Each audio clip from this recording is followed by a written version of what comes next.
اعوذ باللہ من الشیطان اللعین الرجیم بسم اللہ الرحمن الرحیم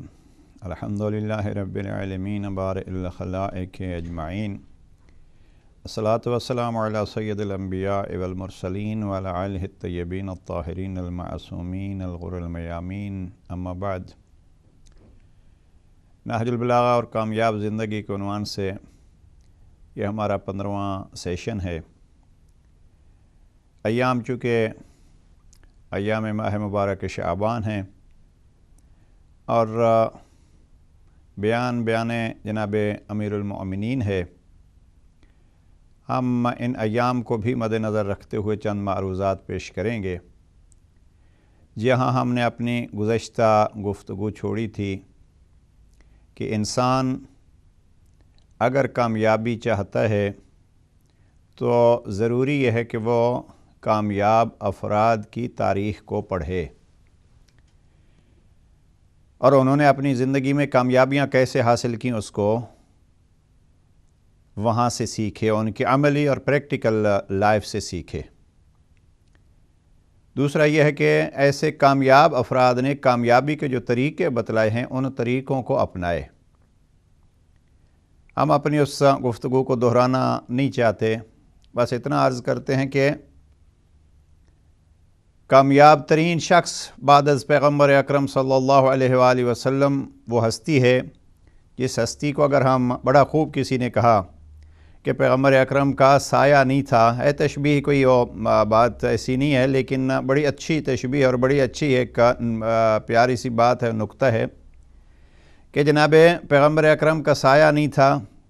اور جناب امیر المؤمنین حضرت علی علیہ السلام پیغمبر اکرم کا سایہ بن کے رہے۔ واقعاً وہ ہستی جس نے اپنی زندگی پیغمبر اکرم کے ساتھ سائے کی طرح گزاری، وہ ہستی ہے جناب امیر المؤمنین کی۔ اور سائے میں کیا خصوصیت ہوتی ہے؟ سائے میں خصوصیت یہی ہوتی ہے کہ سایہ اس کو کہنا نہیں پڑتا کہ یہ کرو اور یہ نہیں کرو۔ مثلا ایک شخص جو ہے وہ جھکتا ہے تو اس کو یہ نہیں کہنا پڑتا سائے کو کہ بھی آپ بھی جھکو، نہیں، بلکہ جیسے وہ شخص کرے گا ایسے ہی وہ سایہ خود بخود عملی طور پر انجام دے گا۔ اور ہم نے بارہا یہ کہا ہے کہ اگر ہم تربیت اولاد کے حوالے سے گفتگو کرنا چاہتے ہیں اور اپنی اولادوں کو واقعاً اس انداز سے پرورش کرنا چاہتے ہیں تو اولاد کے لیے ضروری ہے کہ وہ والدین کے سائے کی طرح بن کے رہے، اور والدین کے لیے لازمی ہے کہ وہ مد نظر رکھے کہ بچے کو کہنے سے آپ کچھ نہیں منوا سکتے، بلکہ بچہ آپ کے سائے کی طرح ہے، جیسے آپ کریں گے بچہ ویسے ہی کرے گا۔ آپ اگر اپنے حرکات اپنے افعال کے خلاف 100 دفعہ بھی بچے کو کہیں گے وہ آپ کے بات نہیں سنے گا بلکہ آپ کے عمل کو دیکھے گا۔ یعنی ہم یوں کہہ سکتے ہیں کہ بچے پہ اگر تربیت بچے کی کرنی ہے تو اس پہ کانوں کے ذریعے سے مت اس پر درس دیجئے۔ جیسے جناب امیر علیہ السلام نے ایک جگہ پہ اور باقی معصومین علیہ السلام کا بھی یہ فرمان ہے کہ اپنی زبان سے دوسرے کو مت تبلیغ اور نصیحت کیجئے بلکہ اپنے عمل سے کیجئے۔ تو یہاں بھی یہی ہے کہ بچے کو اگر آپ نے پرورش کرنی ہے اور اس کو صحیح انداز سے آپ نے پالنا ہے اور ایک کامیاب انسان بنانا ہے تو پھر اس کے کانوں کو ذریعہ مت بتلائیے، اپنی زبان کو ذریعہ مت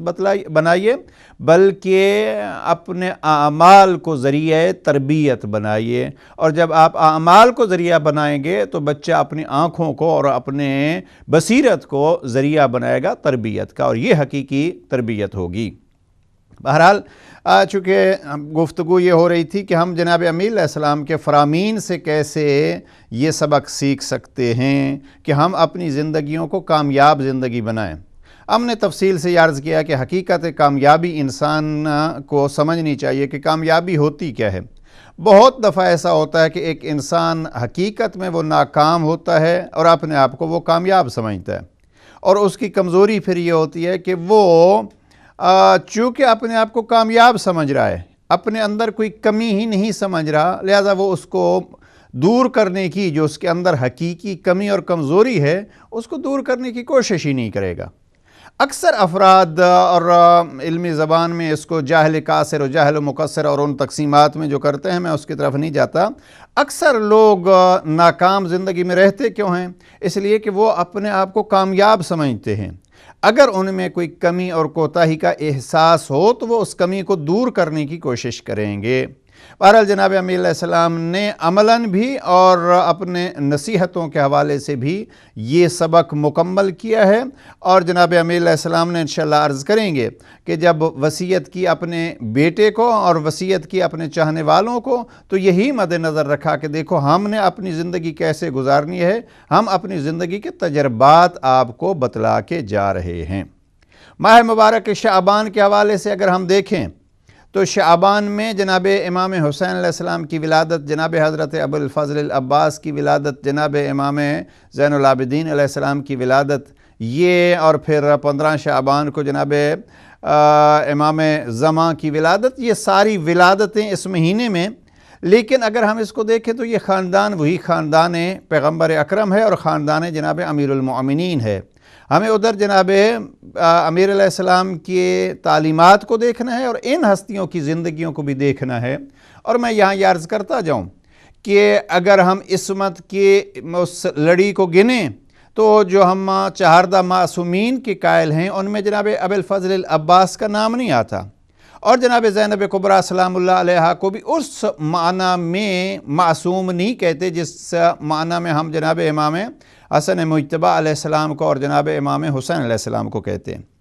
لہٰذا یہ اگر اس معیار عصمت پہ ہم نہیں بھی ہیں تو پھر بھی زندگی ان ہستیوں کی دیکھیں تو یہ زندگی خود بتلاتی ہے کہ باپ نے ان بچوں کی پرورش کیسے کی ہے۔ البتہ یہ ایک خود سوال ہے، جناب زینب کبریٰ سلام اللہ علیہا کی عظمت کے لیے جو جملات جناب امام زین العابدین علیہ السلام نے فرمائے ہیں انت عالمۃ غیر معلمہ، یہ خود ایک ہے کہ آپ نے علم کہاں سے سیکھا، یعنی وہی سلسلہ جہاں سے ائمہ معصومین علیہ السلام کو علم ملا ہے وہیں سے جناب زینب کبریٰ سلام اللہ علیہا کو بھی علم ملا ہے۔ بہرحال شعبان کا مہینہ، اور اگر ہم اس ماہ مبارک کی عظمت کو دیکھیں تو بعض بزرگان کہتے ہیں کہ یہ رجب ماہ ولایت ہے، شعبان ماہ نبوت ہے، اور ماہ مبارک رمضان ماہ الہی ہے۔ اس کو اگر ہم یوں کہیں کہ رجب سے انسان اگر، اور بہت تاکید کی گئی ہے روزے کی بالخصوص ان مہینوں میں، رجب میں بھی اور شعبان میں بھی، تاکہ ماہ مبارک رمضان کے صیام کے لیے، روزوں کے لیے انسان آمادہ ہو۔ اب اگر ہم ماہ مبارک رجب کو دیکھتے ہیں تو رجب کے اس مہینے میں ولایت کے ذریعے سے ہم نبوت کے مقام کو کے قریب آ سکتے ہیں، اور پھر شعبان کے مہینے سے ماہ نبوت ہے تو نبوت کے ذریعے سے پھر ہم خدا کے قریب پہنچ سکتے ہیں، اور یہی حقیقت میں ایک کامیابی ہوگی، اور یہ بہت بڑی کامیابی جو عرفائے بزرگان فرماتے ہیں وہ یہی ہے کہ انسان اللہ تک پہنچے۔ اب یہ مہینے اور یہ عبادتیں اور یہ روزے اور یہ سلسلہ اس سیر کے اس منزل کو پانے کا ایک ذریعہ ہے، یعنی یہاں آپ ایک حرکت کرتے ہیں اور ماہ مبارک رمضان میں حقیقت میں اس منزل کو پاتے ہیں۔ لہذا منزل کے مقدمے کے طور پر ہمیں ان مہینوں میں آمادہ ہونا چاہیے۔ بہرحال ہم اپنی گفتگو کی طرف واپس آتے ہیں۔ جناب امیر علیہ السلام نے نہج البلاغہ میں مختلف طریقوں سے کامیابی کے راز بتلائے ہیں۔ دو جملے میں یہاں جناب امیر علیہ السلام کے نقل کرنا چاہتا ہوں۔ کسی وقت اسی پلیٹ فارم سے مختصر سی بات ہوئی تھی، اس کو حقیقت میں ہم دہرا رہے ہیں، اور وہ یہ ہے کہ جناب امیر علیہ السلام فرماتے ہیں اگر کوئی شخص اپنے زندگی کو کامیاب بنانا چاہتا ہے تو پہلے وہ اپنے آپ کو سمجھے، زندگی کیا ہے اس کو سمجھے، اور جب اس کو سمجھ لے گا تو پھر وہ اپنی کامیابی کے لیے حرکت کرے گا۔ دوسرا مرحلہ جناب امیر علیہ السلام فرماتے ہیں کہ اس کو کامیابی اتنی ہی ملے گی جتنی اس کی ہمت اور جتنی اس کی ہدف کے ساتھ ایک محبت ہوگی، اور پھر انسان کامیاب وہی ہوتا ہے جو اپنا ایک ہدف معین کرے اور اس ہدف کے مطابق بڑے حوصلے اور صبر سے چلتا رہے۔ بہرحال پہلا فرمان جناب امیر علیہ السلام کا دیکھیے، جناب امیر علیہ السلام یہ خطبہ نمبر 101 میں فرمان ہے۔ امام فرماتے ہیں العالم من عرف قدرہ، عالم وہ ہے جو اپنی قدر کو جانتا ہے۔ نہج البلاغہ بارہا ایسے جملات اس میں تکرار ہوئے ہیں، اور دوسرے احادیث میں بھی یہ جملہ تکرار ہوا ہے۔ انسان اس وقت تک کامیابی کو حاصل نہیں کر سکتا جب تک وہ اپنی منزل اور اپنے مقام کو نہیں پہچان سکتا۔ جیسے کہ ہم پہلے کہہ چکے ہیں کہ اگر وہ اپنے منزل کو پہچانے گا اور اپنے مقام کو پہچانے گا تو دو اعتبار سے وہ کوشش کرے گا۔ پہلے یہ ہے کہ اس مقام کو گرنے نہیں دے، اور دوسرا یہ ہے کہ اس مقام تک پہنچنے کے لیے اگر کہیں کسی وقت جو ہے وہ اس مقام سے نیچے آ گیا ہے تو اس مقام تک پہنچنے کی کوشش کرے گا، یعنی اپنے اس مقام و منزل اور اپنے اس درجے کی حفاظت کی کوشش کرے گا۔ اور اگر کہیں پیچھے رہ گیا ہے، جیسے اکثر یہ ہوتا ہے کہ کوئی منزل طے ہو اور ایک وقت بھی مقرر ہو، وہ شخص اس منزل تک پہنچنے میں لیٹ ہو جائے تو اپنی رفتار بڑھاتا ہے یا بعض اوقات دوسروں سے مدد طلب کرتا ہے۔ یہی سلسلہ ہے، اگر انسان اپنی قدر، اپنی منزل، اپنا مقام پہچانے تو ایک تو اس کی حفاظت کرے گا، اور اگر اس سے دور ہے، اس سے کچھ رکاوٹیں اس کو سامنے آئی ہیں تو ان رکاوٹوں کو ہٹائے گا اور ان رکاوٹوں کو عبور کر کے اپنی منزل تک پہنچنے کی کوشش کرے گا۔ اب جتنی منزل اس کی بلند ہوگی اتنا اس کو زور زیادہ لگانا پڑے گا، اتنا ہی اس کو اپنی رفتار تیز کرنی پڑے گی۔ ایک جگہ پہ جناب امیر علیہ السلام نے اس جملے کی طرف اشارہ فرمایا، اور یہ کافی اس حکمت نمبر 47 میں 4 جملات ہیں جو ایک ایک جملہ بحث کے قابل ہے۔ بہرحال ہم فقط ایک جملہ ہی اس میں سے لے رہے ہیں۔ امام فرماتے ہیں قدر الرجل علی قدر ہمتہ، اگر کسی شخص کی قدر اور اس کے مقام کو پہچاننا ہے تو اس کا مقام اور اس کی قدر اس کی ہمت اور اس کے ارادے کے مطابق ہے۔ اس کے اندر کتنی ہمت ہے، کتنی جرت ہے، اور وہ کیا چاہتا ہے، اور جو چاہتا ہے آیا اس کے حصول کے لیے وہ کتنا مخلص اور کتنی محنت کر رہا ہے۔ تو یہ ہر شخص کی، جناب امیر علیہ السلام فرماتے ہیں کہ جس شخص کو آپ دیکھنا چاہتے ہیں کہ وہ کس مقام پر ہے تو دیکھیں اس کی ہمت کیا ہے۔ یہ بھی ذہن میں رہیے کہ بعض اوقات انسان ایک ارادہ کرتا ہے، اس ارادے میں وہ اپنی منزل کی طرف رواں دواں ہوتا ہے، لیکن بعض اوقات یہ ہوتا ہے کہ وہ پہنچ نہیں سکتا۔ اسی کو یہ کہتے ہیں کہ انما الاعمال بالنیات، یعنی اس نے اب نیت کی ہے تو حقیقت میں وہ شخص کامیاب ہوگا۔ جیسے مثلا جہاد کی بحث میں اگر آپ جائیں، اب جہاد کے لیے اگر کوئی شخص مرنے کے لیے جاتا ہے تو یہ اس کا ایک بہرحال ایسا پہلو ہے کہ جس کو مرنے کے لیے جانے کے بجائے اس کو اس لیے جانا چاہیے کہ میں نے دوسرے کو، دشمن کو مارنا ہے، یعنی فتح حاصل کرنی ہے۔ اب فقط مرنے ہی کے لیے جانا ہے تو یہ شاید مناسب ہوگا یا نہیں، اس لیے اس کو جانا اس نیت سے چاہیے کہ میں نے اس دشمن پر غلبہ حاصل کرنا ہے۔ اب اگر غلبے کے لیے جاتا ہے اور اس کو شہادت نصیب ہو جاتی ہے تو یہ شہادت اس کی کامیابی ہو جائے گی۔ اس لیے وہ جو اس کا ہدف تھا اس کو نہیں پہنچ سکا، لیکن چونکہ اس کی نیت میں، اس کی ہمت میں، اس کے ارادے میں یہ تھا کہ میرا یہ کام اللہ کے لیے ہے، اب اگر وہ شہید ہو گیا تو بھی کامیاب ہے، اور اگر غازی پلٹا تو بھی وہ کامیاب ہے۔ یعنی یہ ہمت اور اس کی نیت پر ڈیپینڈ کرتا ہے کہ اس کا ارادہ کیا ہے اور وہ چاہتا کیا ہے۔ بہرحال جناب امیر علیہ السلام نے یہ قدر الرجل علی قدر ہمت اور بہت سارے ایسے فرامین جیسے عرض کیا ہے، مثلا غرر الحکم، کئی دفعہ یہ عرض کر چکا ہوں کہ غرر الحکم نہج البلاغہ سے ہٹ کے جناب امیر علیہ السلام کا ایک فرامین کا مجموعہ ہے، اور غرر الحکم میں مرحوم آمدی نے جو طریقہ اپنایا ہے وہ الف با کے اعتبار سے نصیحتوں کو ترتیب دی ہے، اور اس میں ایک خطبے میں مثلا 50 نصیحتیں ہیں تو انہوں نے اس کو چھوٹے چھوٹے حصوں میں ایک ایک جملے، زیادہ سے زیادہ 2 جملوں میں ان نصیحتوں کو تقسیم کیا ہے۔ اب مثلا وہاں جو حدیث نمبر 1200 بلکہ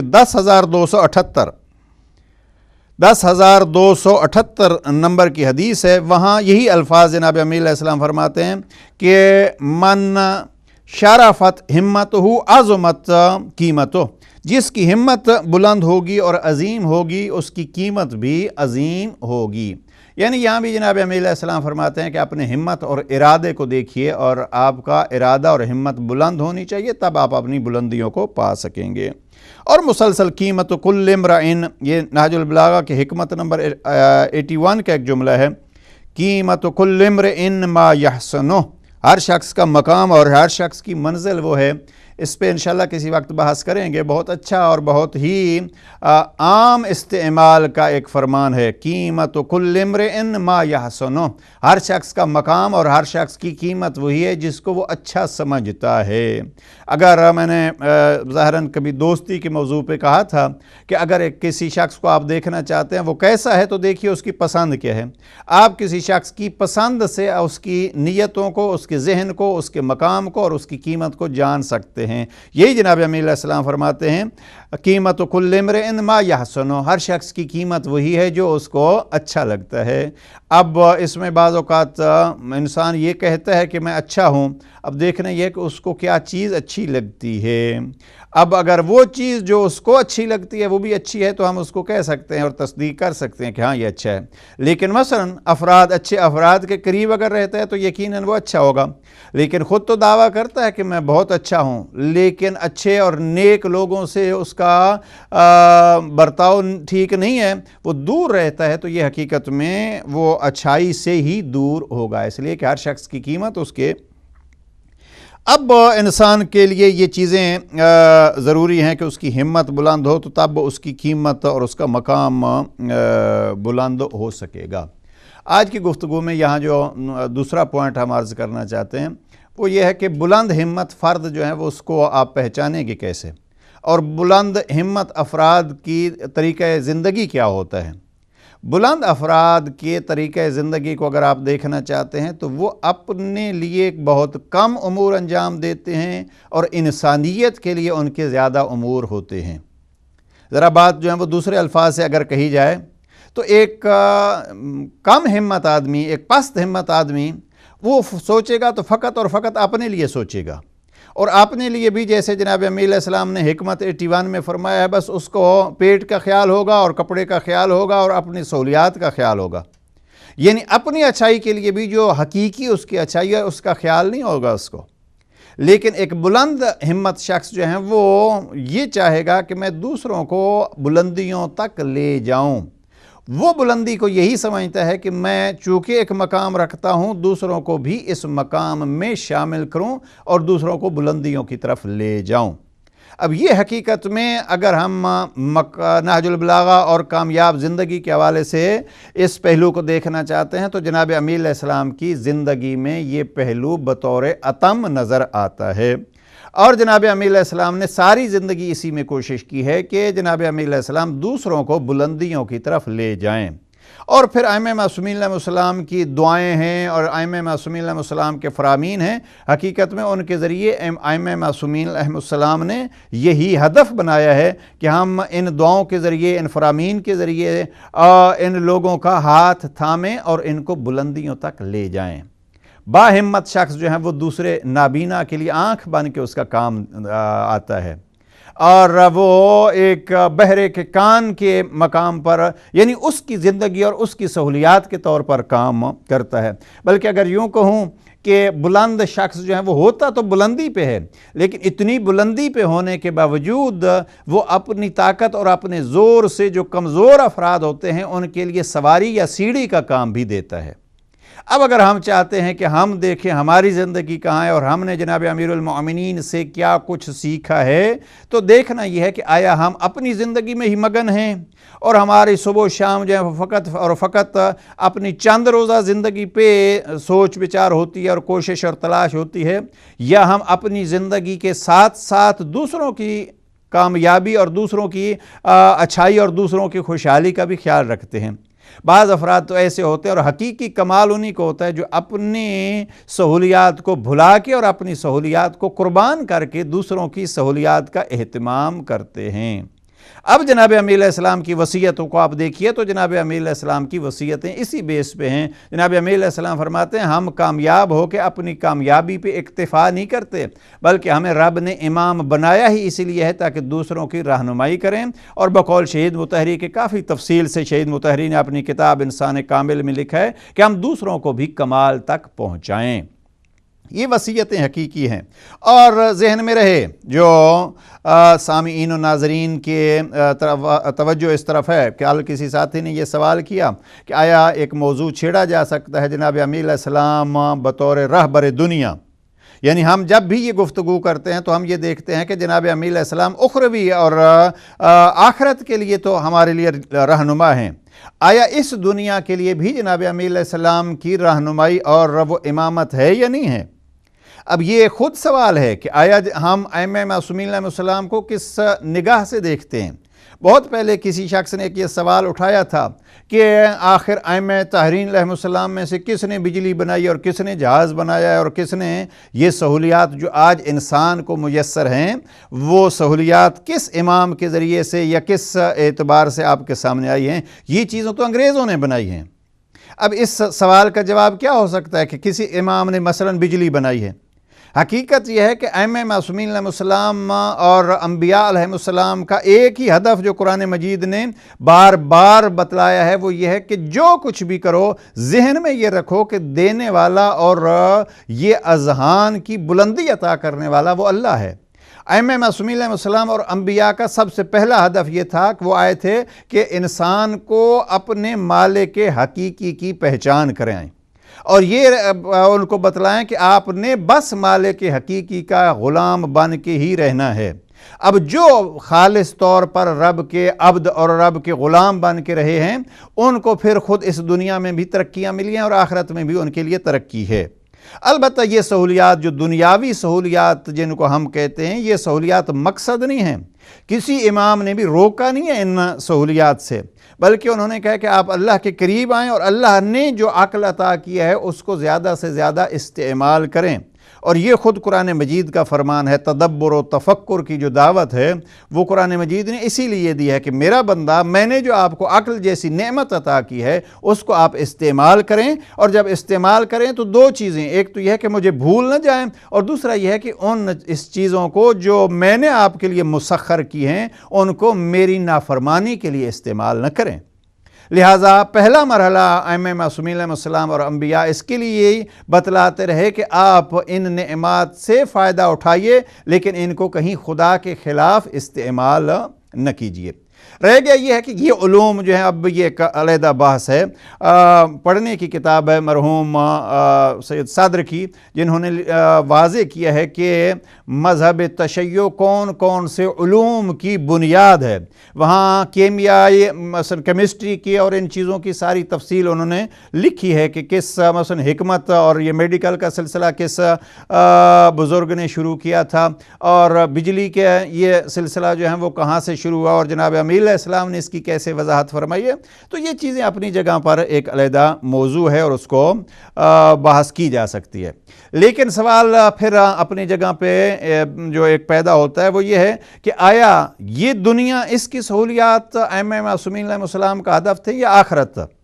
تو یہ جو روایات ہیں الدنیا مضرعۃ الآخرہ، یہ روایات یہ بتلاتی ہیں کہ ائمہ معصومین علیہ السلام کی نگاہ میں دونوں دنیا تھیں، اور بڑے واضح طور پر فرمایا ائمہ معصومین علیہ السلام نے کہ اس دنیا کو آپ ذریعہ بناؤ آخرت کے لیے، فقط اتنا ہے کہ اس دنیا کو آپ اپنے کنٹرول میں رکھو، یہ دنیا آپ کو کنٹرول میں نہ لے لے۔ تو یہ دنیا خود ایک جناب امیر علیہ السلام نے بھی حکمت نمبر 131 میں کافی تفصیل میں جہاں دنیا کی تعریف کی ہے اور دنیا کی وضاحت کی ہے، الدنیا متجر اولیاء اللہ، وہ امام فرماتے ہیں کہ دنیا اولیاء خدا کی تجارت گاہ ہے، یعنی وہاں سے اولیاء اللہ اس دنیا سے جو وہ تجارت کرتے ہیں اور فائدہ اٹھاتے ہیں۔ بہرحال جو شخص کامیاب ہوتے ہیں، عرض یہ کر رہا تھا کہ ان کی کامیابی کی ایک پہچان اور ایک نشانی یہ ہوتی ہے کہ وہ دوسروں کو بھی کامیابی کی منزلوں کی طرف لے کے چلتے ہیں۔ اگر یوں کہا جائے، آپ جہاز کو دیکھیے، کشتی کو دیکھیے، پانی کے طوفانوں سے ٹکرانے والی کشتی ہوتی ہے اور وہ جو اپنے اندر اس کے بیٹھے ہوتے ہیں ان کو منزل مقصود تک پہنچانے کی کوشش کرتی ہے۔ جہاز باہر کے ٹھنڈے اور گرم موسم کا مقابلہ جہاز کی باڈی کرتی ہے، لیکن اس کے اندر جو ہوتے ہیں ان کو منزل مقصود تک پہنچاتا ہے۔ یعنی جو راہبر اور رہنما ہوتے ہیں، جو لیڈر ہوتے ہیں، حقیقت میں باہر کی مشکلات سے وہ ٹکرا کے اپنی قوم کو، اپنی امت کو، اپنی ملت کو منزل مقصود تک لے جاتے ہیں۔ اگر اس کو یوں کہا جائے کہ ایک حقیقی راہبر اور رہنما ہوتا ہی وہی ہے جو چراغ بن کے خود جلتا رہتا ہے اور تکلیفیں اٹھا کے دوسروں کو روشنی مہیا کرتا ہے۔ جناب امیر علیہ السلام نے اس حوالے سے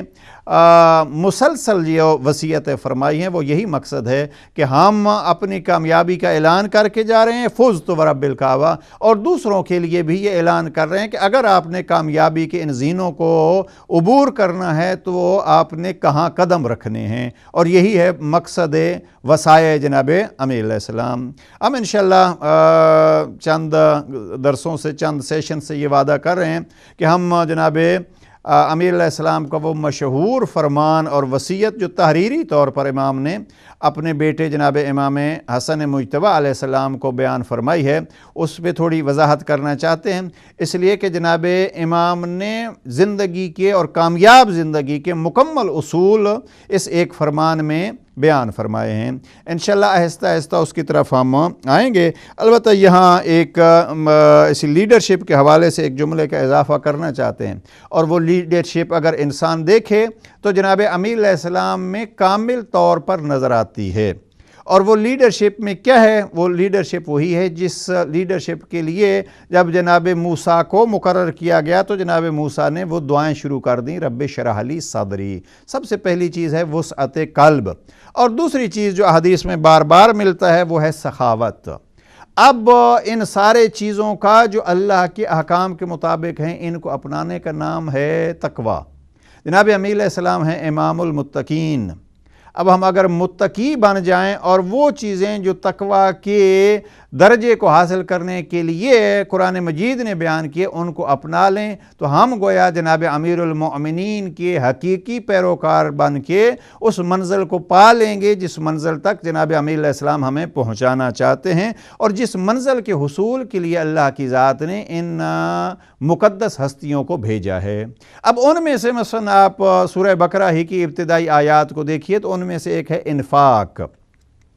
قرآن مجید کی آیات کو دیکھیے، مما رزقناہم ینفقون۔ اب یہ متقی کی نشانی ہے۔ اب خرچ کرنا، مما رزقناہم ینفقون، جو کچھ ہم نے ان کو عطا کیا ہے وہ اس میں سے خرچ کرتے ہیں، وَمِمَّا رَزَقْنَاهُمْ يُنْفِقُونَ۔ اب یہاں ایک روایت بحار الانوار میں، بحار الانوار کی دوسری جلد میں جناب امام جعفر صادق علیہ السلام سے یہ روایت منقول ہے۔ امام فرماتے ہیں کہ یہاں مما رزقناہم سے مراد کیا ہے کہ جو تعلیم ہم نے انہیں عطا فرمائی ہے وہ معاشرے میں پھیلاتے ہیں۔ ذرا ایک لحظے کے لیے دقت کیجئے، ہم جب بھی انفاق کی بات آتی ہے تو ہمارے ذہن میں پیسہ آتا ہے، گندم آتے ہیں، جو آتے ہیں، سونا آتا ہے، چاندی آتی ہے، پیسہ آتا ہے، نہیں۔ جناب امام جعفر صادق علیہ السلام فرماتے ہیں وہ چیزیں بھی اپنی جگہ پہ خرچ ہیں، لیکن سب سے بڑا خرچ کرنے والا کون ہے؟ امام فرماتے ہیں کہ جو تعلیم اس کریم اللہ نے ہمیں دی ہے اس کو معاشرے میں پھیلائیں، یعنی اس اللہ کی تعلیم کو جو نعمت کے طور پر اس نے عطا فرمائی ہے اس کو نعمت کے شکرانے کے طور پر دوسروں تک پہنچائیں۔ اب یہ ہے انفاق کا معنی۔ البتہ یہ ہے کہ اس سے انکار نہیں ہے کہ مالی انفاق کا بھی اپنی جگہ پہ فائدہ ہے، لیکن ہمارے ہاں انفاق کی جب بھی بات آتی ہے تو ہم سمجھتے ہیں بس مال ہی کے ذریعے ہم دوسروں کی رہنمائی کر سکتے ہیں۔ نہیں، چھٹے امام فرماتے ہیں کہ ہم تعلیمات کے ذریعے سے دوسروں کی رہنمائی کر سکتے ہیں۔ لہٰذا ایک تعلیم ہے۔ میں اکثر عرض کرتا رہتا ہوں، ایک مثلا اس دور میں فکری خرچ ہے۔ ایک آدمی اپنا سوچ رکھتا ہے، فکر رکھتا ہے تو وہ دوسروں کی رہنمائی کرے، اور ایک آدمی وقت رکھتا ہے، فکر بھی ہے بعض افراد کے پاس، بعض افراد کے پاس مال بھی ہے خرچ کرنے کے لیے، سوچ بھی ہے ان کے لیے خرچ کرنے کے لیے، لیکن وقت نہیں ہے ان کے پاس، جو یہاں UK میں بہت بڑا مسئلہ ہے۔ اب اپنی اولادوں کے لیے وقت نہیں ہوتا تو دوسرے کو کیا وقت ہم مہیا کریں گے۔ بہرحال جب مما رزقناہم ینفقون تو یہ وقت بھی اس اللہ کی، اس کریم کی دی ہوئی ایک نعمت ہے، لہٰذا کوشش یہ کرنی چاہیے کہ اس وقت کو بھی اس کریم اللہ کے حکم کے مطابق خرچ کرنا چاہیے، اور اس کے بندوں کی رہنمائی اور ہدایت کے لیے اس وقت کو استعمال کرنا چاہیے۔ اگر انسان اس وقت کو ہی اہمیت دے تو ساری زندگی چند پیسے اکٹھے کرنے کے لیے پھر وہ یہ دیکھتا ہے کہ میں اس وقت کو اللہ کے لیے کیسے استعمال کر رہا ہوں۔ جب پیسے کی بات آتی ہے تو اس کا مقصد یہ نہیں ہوتا کہ فقیر بن کے بیٹھ جاؤ اور کہو ہم وقت اللہ کے لیے خرچ کر رہے ہیں، نہیں، پیسہ بھی اگر آپ وہاں کما رہے ہیں، جو وقت آپ پیسے پر خرچ کر رہے ہیں، اگر آپ اس میں سے کچھ راہ خدا میں خرچ کرتے ہیں تو یہ حقیقت میں آپ کا وقت بھی راہ خدا میں خرچ ہو رہا ہوگا۔ البتہ یہ خرچ کی جو تقویٰ کے ضمن میں بحث آتی ہے، اگر انسان اس خرچ کو حقیقی انداز میں یہ دیکھے تو یہ حقیقی انداز میں خود ایک کامیابی ہے، اس لیے کہ انسان ایک وقت اپنی قدر، اپنی قیمت، اپنا مقام بھول جاتا ہے اور وہ اپنے آپ کو اس پیسے کا اور اس مال کا غلام سمجھ بیٹھتا ہے۔ حقیقت میں یہ اس کے اپنے مقام کو گرانے کی بات ہے۔ اگر ایک صحیح انسان اور واقعاً صاحب فکر انسان ہے تو وہ مال کو اپنا غلام بناتا ہے، دنیا کو اپنا غلام بناتا ہے، نہ کہ وہ اس کا غلام بن جاتا ہے۔ اب اس میں بھی وہ خرچ کیا کرتا ہے؟ ہم خرچ کرتے ہیں وہ جو فقیر کی ضرورت ہو، اور چونکہ فقیر ہوتا ہے، ممکن ہے اس کا 2 پاؤنڈ سے جو ہے وہ ایک سلسلہ چل جائے۔ قرآن مجید نے جبکہ اس کے الٹ کہا ہے کہ اب قرآن مجید نے کہا ہے کہ بر کیا ہے؟ لن تنالوا البر حتی تنفقوا مما تحبون، یعنی حقیقت میں بر اور نیکی یہ ہے کہ وہ آپ خرچ کرتے ہیں اس کو جس سے آپ محبت کرتے ہیں۔ اب جس سے آپ محبت کرتے ہیں وہ اگر خرچ ہو تو یہ حقیقت میں نیکی ہے۔ البتہ یہاں ایک بات جو ہے وہ انفاق کی اپنے جگہ پہ، انفاق واجب ہوتا ہے اور انفاق مستحب ہے۔ واجب خرچ جو ہے وہ جیسے زکوٰۃ ہے اور فطرہ ہے اور یہ چیزیں ہیں، خمس ہے، اور یہ چیزیں اپنی جگہ پہ واجب ہیں، لیکن ائمہ معصومین علیہ السلام کی زندگی کو اگر آپ دیکھیں تو وہاں انہوں نے واجب پہ اکتفا نہیں کیا، بلکہ زور جو ہے وہ واجب سے ہٹ کے اس سے زیادہ دیا گیا ہے، اور اس میں افراط و تفریط بھی نہیں ہونا چاہیے۔ ایسے نہیں ہے کہ انسان جو ہے وہ سارا کچھ ہی خرچ کر دے اور پھر فقیرانہ زندگی گزار رہا اور پھر وہ فقیرانہ زندگی اس کے لیے یا اس کی اولاد کے لیے بعض اوقات جو ہے قاد ان یکون الفقر کفرا، فقر جو ہے وہ کفر کی طرف لے جاتا ہے۔ تو یہ انفاق مما تحبون، جو آپ جس سے محبت کرتے ہیں، اور یہ کنٹینیو ہونا چاہیے۔ یہ فعل مضارع کا صیغہ جب آتا ہے تحبون، جس کو آپ چاہتے ہیں، جس سے آپ محبت رکھتے ہیں، اب جس سے آپ محبت رکھتے ہیں وہ خرچ ہونا چاہیے، لیکن یہ کنٹینیو خرچ ہونا چاہیے۔ اب کنٹینیو تبھی ہوگا جب ہم ساتھ ساتھ جو ہیں وہ کما بھی رہے ہوں گے، یعنی آ بھی رہا ہوگا تو ہم اس کو، اور اس خرچ میں بہت سارے اور فلسفے ہیں، یعنی اس میں سے ایک فلسفہ یہی ہے کہ انسان دوسرے انسان کی دوستی کو قبول کر لیتا ہے۔ کسی کے لیے خرچ کرتے ہیں تو آپ خرچ تب ہی کر سکتے ہیں جب دوسرے سے آپ کو پیار ہوگا۔ اگر آپ دوسرے کو چاہتے ہی نہیں ہیں تو اس کو آپ کیسے خرچ کر سکیں گے؟ یعنی انفاق میں حقیقت ایک اظہار ہوتا ہے انسان دوستی کا، اور دوسرا یہ ہے کہ اس انفاق میں یہ اظہار ہوتا ہے کہ ہم دنیا پرست نہیں ہیں، یعنی دنیا کے ہم غلام نہیں ہیں، بلکہ ہم دنیا کو اپنے غلامی کے طور پر استعمال کرتے ہیں، ہم جہاں چاہتے ہیں ہم اس کو خرچ کر سکتے ہیں۔ اب یہ چھوٹے چھوٹے چیزیں جو ہیں وہ انسان اگر متقی کے زمرے میں ہی چلا جائے اور ان ابحاث کو چھیڑے کہ متقی اور انفاق اس میں کس حد تک انسان کمال تک اور بلندی تک پہنچ چکا ہے، آیا جناب امیر علیہ السلام کی طرح اپنی زندگی کا سارا کچھ جو ہے وہ راہ خدا میں خرچ کر دیتا ہے؟ بلکہ یہاں یہ کہوں جناب امیر علیہ السلام نے تو عملاً کیا دکھایا ہے؟ عملاً یہ دکھایا ہے کہ اپنی جان بھی راہ خدا میں خرچ کر دی ہے، اور جو جان راہ خدا میں خرچ کر سکتے ہیں وہ اور کیا بچاتے ہیں۔ اب اس حوالے سے ہم یہ دیکھتے ہیں کہ جناب امام عالی مقام نے فقط اپنی حد تک اس کو خرچ نہیں کیا، بلکہ اپنی اولاد کو بھی اس انداز سے تربیت کیا ہے کہ آپ اس راہ خدا میں اپنی جان اگر خرچ کرنی پڑے تو اس کو بھی خرچ کیجئے۔ ہم اپنی بحث کو یوں سمیٹنا چاہتے ہیں کہ جناب امیر علیہ السلام نے اپنے چاہنے والوں کو، اپنے محبین کو بھی اس طرف توجہ کرائی ہے کہ آپ کس طریقے پہ بلندیوں کو پا سکتے ہیں اور ان